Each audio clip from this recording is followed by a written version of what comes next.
বাংলাদেশ এটাও দেখলো যে গুটি কয়েক মানুষকে একেবারে সমূলে মিটিয়ে ফেলার জন্য এত কিছু করলেন, ওই মানুষগুলো আপনাদেরকে দেশ ছাড়তে বাধ্য করল। সুবহানাল্লাহ, সুবহানাল্লাহ। দেখেন, আমি কিছু চিন্তা করি মাঝে মাঝে, যেই শাহবাগ থেকে আপনারা নবীকে গালি দিয়েছেন, হ্যাঁ, যেই শাহবাগ থেকে নাস্তিকতার আন্দোলন হয়েছে, ওই শাহবাগ থেকে এবার আওয়াজ উঠেছে খেলাফত। যেই শাহবাগ থেকে কি হলো কয়দিন আগে, এই আপনারা ইসলামপন্থী হুজুরদেরকে, মানে দাড়ি টুপিওয়ালা মানুষদেরকে বললেন যে এরা সমাজের শত্রু, এরা রাজাকার, এরা অমুক, এরা ধমক। ওখান থেকে, ওই বিশ্ববিদ্যালয়গুলো থেকে, শাহবাগ থেকে আওয়াজ উঠলো, তুমি কে আমি কে, রাজাকার। দেখছেন আল্লাহ রাব্বুল আলামিনের কৌশল দেখছেন? মানে ফলাফল আসবেই, আল্লাহ রাব্বুল আলামিন একটু ডিলে করেন, বাস এতটুকুই। একটু সুযোগ দেন, ছাড় দেন, যাতে করে তাদের পাপ বাড়তে থাকে এবং হুজ্জত কায়েম হয়। যাই হোক, এখন আসি। তো ফিরআউনের ঘরেই লালিত পালিত হচ্ছেন মূসা আলাইহিস সালাম। অনেক ঘটনা, বনু ইসরাইলের উপর অনেক নির্যাতন করা হয়। এই নির্যাতনের হাত থেকে আল্লাহ পাক উদ্ধারের জন্য মূসা আলাইহিস সালামকে পাঠান। তিনি একটা দোয়া করতেন, সেই দোয়াটা আমাদেরও করা উচিত। তিনি বলতেন, রব্বি ইশরাহ লি সাদরি ওয়া ইয়াসসির লি আমরি ওয়াহলুল উকদাতাম মিন লিসানি ইয়াফকাহু কওলি। তো শেষমেশ বনু ইসরাইলকে মারার জন্য ফিরআউন দলবল নিয়ে কোথায় গেল? লোহিত সাগরের কাছে। দলবল পিছনে, সামনে লোহিত সাগর, এখানে হচ্ছে বনু ইসরাইল আর মূসা আলাইহিস সালাম। পিছনেও যাওয়ার কোনো রাস্তা নাই, সামনেও যাওয়ার কোনো রাস্তা নাই। যে 5 তারিখের মতো আর কি, মানে না পিছনে যাওয়ার আপনাদের কোনো রাস্তা ছিল, আর না সামনে কি আছে আপনারা বুঝতে পারতেছেন, ওটাও তো বুঝতে পারতেছিলেন না সামনে কি আছে। এবার যদি মানে আল্লাহ পাক কোনো রাস্তা না খুলেন, তাহলে হয় সাগরে ডুবে মরতে হবে, না হলে বনু ইসরাইল এই ফিরআউনের হাতে মারা যাবে, দলবলের হাতে। তখন এই যে একটা কথা, তখন বনু ইসরাইলের মধ্যে একজন ব্যক্তি মূসা আলাইহিস সালামকে বলেছিল, ইয়া মূসা, হে মূসা, ইন্না লামুদরাকুন, আমরা তো ধরা পড়ে গেলাম। কি বলেছে? ইন্না লামুদরাকুন, আমরা তো ধরা পড়ে গেলাম। তখন মূসা আলাইহিস সালাম দ্ব্যর্থহীন ভাষায় বলেছেন, কাল্লা, কোশ্চিন কালেও নয়।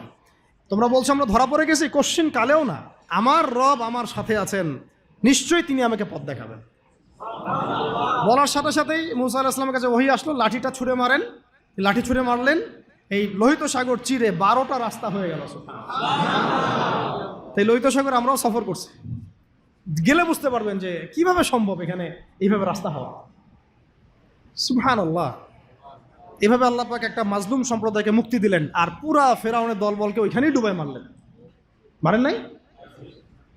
সদল বলে ডুবে মরতে হবে যদি আল্লাহর বিধানের বিরুদ্ধে চলে যান। বাংলাদেশে একটা নজির তো হয়ে গেছে, এরপরে যারা আসতেছেন তারাও যদি একই রকম পথে হাঁটেন, আপনাদেরকেও এইভাবেই মরতে হবে। তখন কেউ কিন্তু আপনাদেরকে বাঁচাইতে পারবে না। সতর্ক হয়ে যান, ইতিহাস থেকে শিক্ষা নেন। ভুলেও নতুন বোতলে কোনো পুরাতন মদ খাওয়াইতে আসবেন না। ভুলেও নতুন বোতলে কোনো পুরাতন মদ খাওয়াইতে আসবেন না। আমরা কোরআন থেকে শিখবো, হাদিস থেকে শিখবো, নবীর সুন্নাহ থেকে শিখবো, সিরাত থেকে শিখবো। বাংলাদেশের মানুষ, আমরা যারা ইসলামপন্থী, আমরা কেউ উগ্রবাদী নই, আমরা কেউই জঙ্গিবাদী কর্মকাণ্ডে লিপ্ত নই, আমরা কেউ কোনো সন্ত্রাসী কর্মকাণ্ডে লিপ্ত নই। এই পশ্চিমাদের শেখানো তন্ত্রমন্ত্রগুলো বাদ দেন। হ্যাঁ, আমরা শুধু এতটুকু চাই, আল্লাহ পাকের জমিনে পুরো ইসলামটাকে আপনারা বাস্তবায়ন করেন। আমরা কি বলেছি ব্যাংকিং সিস্টেম বাদ দিয়ে দেন? বলেছি ব্যাংকিং সিস্টেমটাকে সুদমুক্ত করেন। আমরা কি বলেছি পলিটিক্যাল সিস্টেম এগুলো সব সরাই দেন? আমরা বলেছি এখান থেকে জুলুম সরাই দেন। আমরা বলেছি শিক্ষা ব্যবস্থার যে ইসলাম বিরোধী শিক্ষাগুলা, সেগুলো বন্ধ করে দেন। এই কাজগুলো করলে কি আমাদের জাতি পিছায় যাবে না আগাবে? তো এটা তো আমাদের স্বাধীনতা। আমরা ইসলাম বাই বার্থ ইসলাম পেয়েছি, এদেশের সংখ্যাগরিষ্ঠ মানুষ মুসলিম, এটা আমাদের প্রাণের দাবি। ইসলাম কেন্দ্রিক জীবন গড়ব ইনশাআল্লাহ।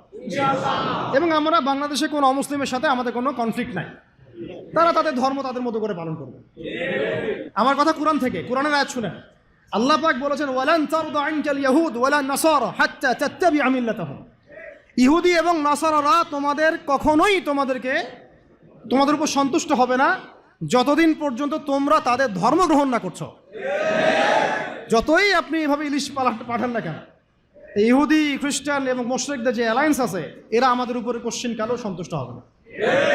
কখন সন্তুষ্ট হবে? যখন আমরা ওদের দাসত্ব করতে যাব তখন। তাহলে দাসত্বের নাম কি স্বাধীনতা? এটাই কি স্বাধীনতার ব্যাখ্যা? তাহলে স্বাধীনতা শব্দ নিয়েও গাদ্দারি করতে আসি না। আমরা এখন থেকে ছাত্র জনতাকে পরিপূর্ণ ইসলামের দাওয়াত দেব ইনশাআল্লাহ। আমরা না উগ্রবাদী, আর আমরা না সন্ত্রাসী, আর আমরা না চরমপন্থী। আমরা শৈথিল্যতাবাদীও নই, আবার আমরা চরমপন্থীও নই। আমরা মধ্যমপন্থী। আমরা না কোনো এগ্রেসিভ কোনো অ্যাকশনে যাব, আর না আমরা এইসব বিষয়ে শিথিলতা আরোপ করব। আমরা মধ্যমপন্থী থাকব, দাওয়াতের কাজ করব, তাবলীগে মেহনত করব, সৎ কাজে আদেশ করব, অসৎ কাজ নিষেধ করব, নিজেরা দিন পালন করব, পড়াশোনা করব, আমল করব, তাজকিয়া অর্জন করব, ওলামা একরামদের সাথে সম্পর্ক রাখব, এবং একটা ঐক্যবদ্ধ জাতি হিসেবে আমরা ইসলাম নিয়ে এগিয়ে যাবো ইনশাআল্লাহ। হ্যাঁ, যদি আমাদের দিকে চোখ তুলে তাকাতে আসেন তখন খবর খারাপ আছে ইনশাআল্লাহ। যদি চিন্তা করেন যে পার্বত্য অঞ্চল ভাগ করে আরেকটা দেশ বানাবো, তখন আমাদের অবস্থা দেখে নেবেন ইনশাআল্লাহ। যদি চিন্তা করেন যে আমরা এইখানে চাপ দিয়ে হ্যাঁ বাংলাদেশকে কয়েক টুকরা করে ফেলাবো, এরকম যদি কোনো চিন্তা থাকে, তাহলে বাঙালি এবং বাঙালি মুসলমানদের আসল চরিত্র দেখে নেবেন ইনশাআল্লাহ। সহ্য করতেছি আমরা এখন এগুলো, কিন্তু আমরা দায়িত্বশীল ভাইদেরকে বলবো, আপনারাই কিন্তু সামনের লিডার। আপনাদেরকে বলবো যে বুদ্ধিদীপ্ত হন, রাসূল সাল্লাল্লাহু আলাইহি ওয়াসাল্লামের সুন্নাত অনুযায়ী আপনি আগান। এর চেয়ে শ্রেষ্ঠ কোনো সুন্নাত পৃথিবীতে নাই। এসব আব্রাহাম লিঙ্কনের সুন্নাত, ওই মাও সেতুংয়ের সুন্নাত, আর মুসলিনের সুন্নাত, আর এই যে কি চেঙ্গিস খানের সুন্নাত, হ্যাঁ এইসব সুন্নাত দিয়ে কোনো কাজ নাই। আল্লাহ পাক আমাদেরকে নবী মুহাম্মদ সাল্লাল্লাহু আলাইহি ওয়াসাল্লামের সুন্নাত বোঝার তৌফিক দান করেন। তিনি যেভাবে দিন প্রতিষ্ঠা করেছেন ওই পথে আগানোর তৌফিক দান করেন। শেষের অংশটুকু আমি অল্প সময় শেষ করছি। আমি আমাদের উম্মতের, মানে এই উম্মতের কয়েকজন বলতে থাকলে 100 জনের কথা বলা যাবে, দেখি কয়টা বলা যায়। জাস্ট কয়েকজন বীর পুরুষ এবং বীরঙ্গনা নারীর রচিত মহাকাব্যের কথা আপনাদেরকে বলবো। আপনার আগ্রহ আছে না? না এখন শোনা। আচ্ছা, একটা বিষয় আমাদের সামনে স্পষ্ট যে আমরা মুসলিম পরিবারে জন্মগ্রহণ করেছি। আমাদের রব একজন, আমাদের নবী একজন, আমাদের আসমানি কিতাব একদম ফাইনাল টেস্টিমেন্ট, এর কোনো ব্যত্যয় নাই, সংযোজন বিয়োজনের কোনো সুযোগ নাই। সুন্নতে স্পষ্ট, নবীর তরিকা স্পষ্ট, দিন ইসলামও পরিপূর্ণ। নাকি দিন ইসলামে কিছু আছে কিছু নাই, এমন কি বিষয়টা? পরিপূর্ণ একটা জীবন ব্যবস্থাকে আমরা কমপ্লিট কোড অফ লাইফ বলি। এটা কোনো ধর্মের নাম নয়, এটা একটা জীবন ব্যবস্থার নাম। ইসলাম শুধু ধর্মের নাম নয়, এটা একটা পরিপূর্ণ জীবন ব্যবস্থার নাম। এখন এইটা নবীজি কি শুধু নিজে আমল করেছিলেন, না মানুষকেও দাওয়াত দিয়েছেন? এখন শুধু কি দাওয়াতই ছিল, নাকি পুরো দিনটাকে আরবের মধ্যে প্রতিষ্ঠা করে দিয়ে চলে গেছেন? এখন দিন প্রতিষ্ঠা করাটা কি তাহলে ইবাদত কি না? মানে ইবাদত করতে গেলে অনেক সময় অনেক রকম সুরতে আমাদের কাজ করতে হবে। কখনো সবর করতে হবে, কখনো দাওয়াত দিতে হবে, কখনো হয়তো হিজরতের বিষয় আছে, কখনো কি বলবো দাওয়াতের সাথে জিহাদের ব্যাপার জড়িত থাকতে পারে, কখনো দেখা যাবে পররাষ্ট্রনীতি অ্যাপ্লাই করতে হচ্ছে, কখনো সন্ধি করতে হচ্ছে। সিরাতের মধ্যে কিন্তু সবই আছে। পুরো সিরাতটা আপনারা পড়বেন, এটা আমার রিকোয়েস্ট, যে আগামী 1 মাসের মধ্যে 1 মাস সময় নেন। আল্লাহ চাইলে 1 মাস পরে আবার বসবো ইনশাল্লাহ আমরা।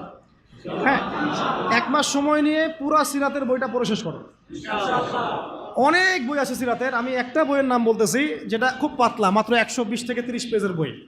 সিরাতে খাতামুল আম্বিয়া, সিরাতে খাতামুল আম্বিয়া, মুফতি মুহাম্মদ শফি রাহিমাহুল্লাহ তাআলা লিখা, আল্লামা শফি রাহিমাহুল্লাহ তাআলা লিখা সিরাতে খাতামুল আম্বিয়া। সিরাতে খাতামুল আম্বিয়া বইটা কিনেন, অনলাইনেই পাওয়া যায়, কিনে পড়াশোনা শুরু করেন। এটা সবচেয়ে প্রাইমারি লেভেলের বই, এটা মাদ্রাসায় পড়ানো হয়। এছাড়া রাহিকুল মাখতুম আছে, রাহমাতুল্লিল আলামিন আছে, হ্যাঁ সিরাতে মোস্তফা আছে, অনেক সিরাতের বই আছে। এই বইমেলায় দেখলাম যে সিরাতের মনে হয় আরও 10টা-20টা নতুন বই আসছে। আলহামদুলিল্লাহ আমার বাসায় সিরাতের এরকম 50-60টা বই আছে, ডিফারেন্ট রাইটারের। না, একটা বিষয় সম্পর্কে কয়েকটা রাইটারের বই পড়লে আপনার একটা ভালো কনসেপ্ট আসবে ইনশাআল্লাহ। যাই হোক, সিরাতটা পড়বেন তো ইনশাআল্লাহ। এই সিরাতের আলোকে আমরা দেখি যে দিন প্রতিষ্ঠা নবীজি করে দিয়ে গেছেন না, যান নাই? তো এইটা প্রতিষ্ঠা করতে গিয়ে অনেককে অনেক স্যাক্রিফাইস করতে হয়েছে।